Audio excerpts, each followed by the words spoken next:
Next we are discussing the other experiment for the carboxylic acid. We already ester test parnirunnu, but it only shows whether the compound is a carboxylic acid, but it doesn't give a confirmation for whether the carboxylic acid is a dicarboxylic acid. So in order to find out whether our compound is a dicarboxylic acid, we want to follow the another experiment, that is the fluorescein reaction. A fluorescein reaction ആണ് നമ്മൾ ചെയ്യുന്നതെങ്കിൽ a little of the substance is taken in the boiling tube. ഞാൻ ഇവിടെ എടുത്തിട്ടുണ്ട്.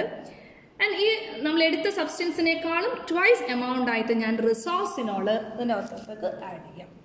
So twice the amount of substance is added into the boiling tube. റിസോസിനോൾ ഞാൻ add ചെയ്തു. അതൊരു കുറച്ച് കോൺസെൻട്രേറ്റഡ് സൾഫ്യൂരിക് ആസിഡ് അതിനുശേഷം ആഡ് ചെയ്യാം. To that a little of the concentrated sulfuric acid is added. നമ്മൾ ബോയിലിംഗ് ട്യൂബിൽ ചെയ്യുന്നത് കൊണ്ടാണ് കുറച്ചധികം സൾഫ്യൂരിക് ആസിഡ് എടുക്കുന്നത്. If you are doing it in the micro test tube, only 1 or 2 drop of concentrated sulfuric acid is enough. And heat the solution. So next നമ്മൾ ഇതിനൊന്ന് heat ചെയ്യുന്നു. മുഖത്തോട്ട് pump ചെയ്യാതെ നമ്മൾ ശ്രദ്ധിക്കണം. That is A heated. Okay, നമ്മൾ heat ചെയ്യുന്ന സമയത്ത് നമ്മൾ ശ്രദ്ധിക്കേണ്ട ഒരു കാര്യം, ഈ ഹീറ്റ് ചെയ്ത് ഓക്കെ കുറച്ചൊന്ന് ഹീറ്റ് ആയിട്ടുണ്ട്, ബോയിൽ ആവേണ്ട ആവശ്യമില്ല, നമ്മൾ അതിനവിടെ കീപ്പ് ചെയ്യാം. ഓക്കെ, ഇത് കൂൾ ചെയ്യാൻ വേണ്ടി നമ്മൾ വെക്കാം. ഓക്കെ, നമ്മൾ അത് കൂൾ ചെയ്യാൻ വേണ്ടി വെച്ചു. ഇനി നമ്മൾ ചെയ്യുന്നത്, we want to take a small beaker and to that add excess of dilute NaOH solution. Okay, ഞാൻ കുറച്ചധികം NaOH സൊല്യൂഷൻ ഞാൻ അതിനകത്തോട്ടേക്ക് ആഡ് ചെയ്യും. It's not water.